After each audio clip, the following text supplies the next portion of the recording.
Bonsoir à toutes et à tous. Moi, j'aimerais aussi intervenir sur le sujet de la restauration collective, qui est un sujet qui m'intéresse beaucoup puisque j'ai plusieurs fois pris la parole à ce sujet.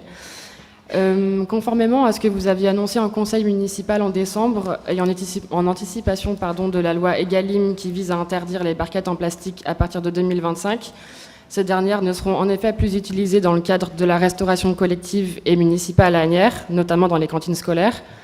Mais par contre, j'ai été surprise quand j'ai vu que ces barquettes seraient en fait remplacées par des barquettes en cellulose qui contiennent aussi des dérivés du pétrole et qui donc ne changeront absolument rien vis-à-vis des perturbateurs endocriniens dont j'avais déjà alerté sur les conséquences en termes de santé publique dans une séance du conseil municipal en fin d'année dernière.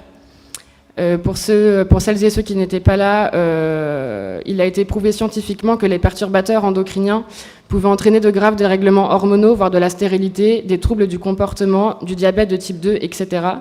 Et les conséquences sont d'autant plus graves, encore une fois, qu'il s'agit d'enfants et donc des personnes qui sont en pleine croissance et en plein développement. Et à rajouter à ça le fait que les repas dont il est question sont réchauffés dans des fours de cantine et pas cuisinés sur place comme nous le préférerions. Donc la durée de chauffage et la chaleur favorisent la migration des substances chimiques dans les aliments. C'est aussi scientifiquement prouvé.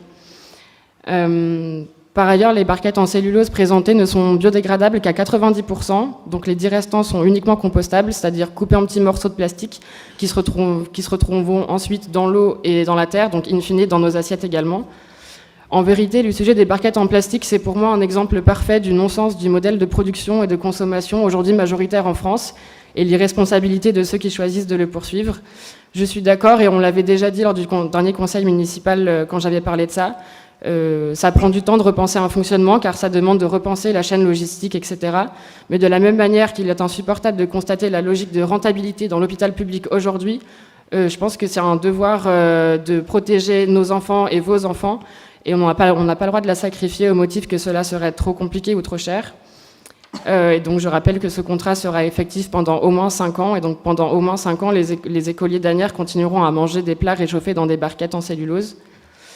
Et puisque nous souhaitons toujours proposer quelque chose après avoir dit que nous n'étions pas d'accord, comme lors du dernier conseil municipal où j'avais évoqué ce sujet, il existe des matériaux aussi pratiques que non nocifs pour la santé et économiques, comme l'inox, qui est le matériau utilisé dans la plupart des villes qui ont interdit les barquettes en plastique, et des villes de taille semblable à Asnières, comme à Fontenay-sous-Bois ou à Poitiers.